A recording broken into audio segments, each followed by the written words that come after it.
सुरू करावा। पावरा ग्रुप यांना विनंती आहे की आपल्या या कला व्यक्तीला सुरुवात करावी। लाईट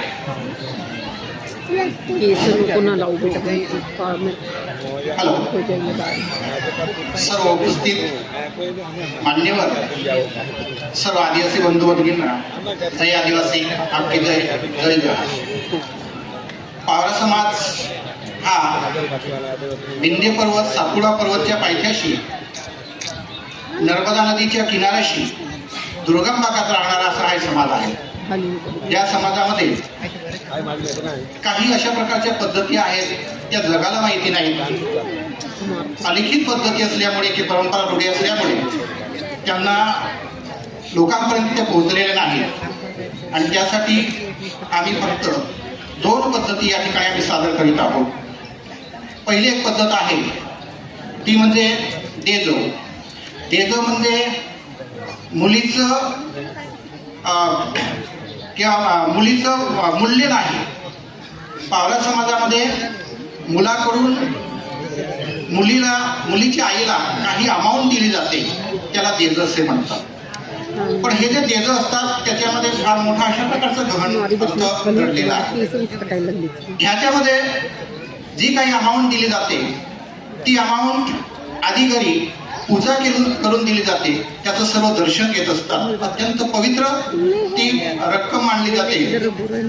त्यानंतर ते जेव्हा मुलाचे वडील म्हणजे वर पिता ज्या ठिकाणी त्यांची लोक मुलीच्या घरी देजो देण्यासाठी येत असतात त्यावेळेस सर्वांच्या समक्ष त्या ठिकाणी अनेक गोष्टी केल्या जात असतात।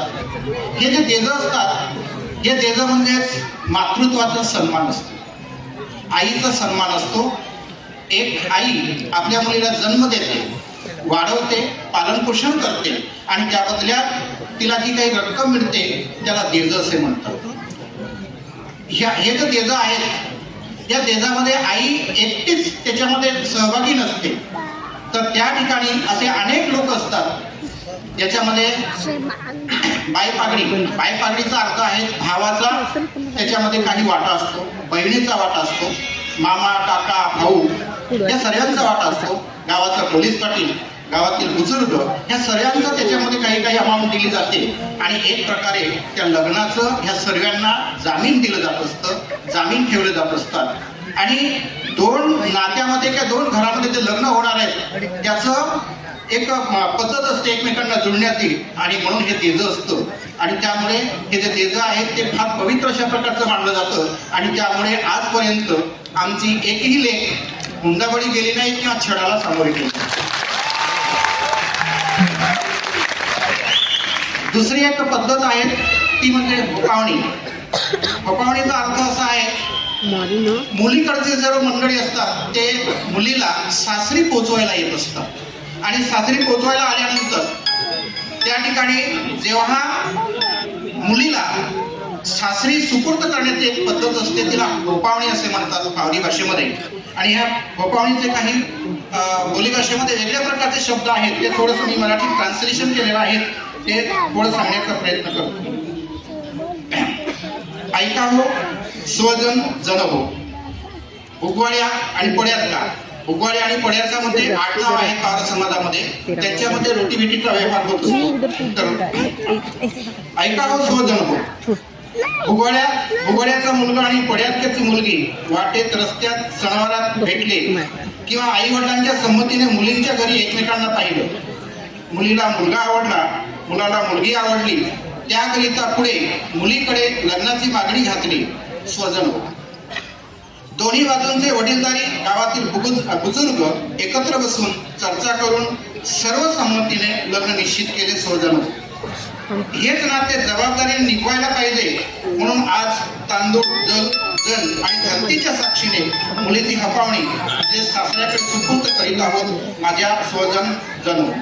असे म्हटले जाते की झाडाच्या ढोलीतून पोपटाला आणले जाते, तू ही बोलायला शिकतो, ही तर माणूस आहे, आज न उद्या शिकेल। एखाद्या दिवशी मीठ जास्त झाले तर चांगले म्हणा, अळणी झाले तरीही चांगले म्हणा, असे करता करता पुढे हे नाते निभवा टिकवा माझ्या स्वजन जन हो. नाही निघले तर मुलीच्या पदराला पैसे माझ्या देलो. अशा रीतीने एक तांब्या जो या ठिकाणी दाखवला जात आहे, हा जो तांब्या आहे हा पाण्याने भरलेला असतो. पाणी म्हणजे जल आणि जीवन याचा अर्थ असतो. या ठिकाणी हे सासरे आहेत आणि ही सून आहे. या सुनेचा हात दिला जात नाही, तर सुनेला सासऱ्याच्या सुपूर्द केलं जातं आणि सर्वांसमक्ष सर्व लोक, नातेवाईक, जण आणि धरती ह्याला समक्ष ठेवून सुनेला सासऱ्याने मुलीप्रमाणे वागवण्याची एक शपथ दिली जाते किंवा एक सर्वांसमोर सांगितलं जातं. आणि म्हणून ही जी पद्धत आहे ती सर्वांपेक्षा वेगळ्या प्रकारची आमच्याकडची पद्धत आहे. ही आपल्यासाठी आपल्यासमोर मांडली. धन्यवाद.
धन्यवाद.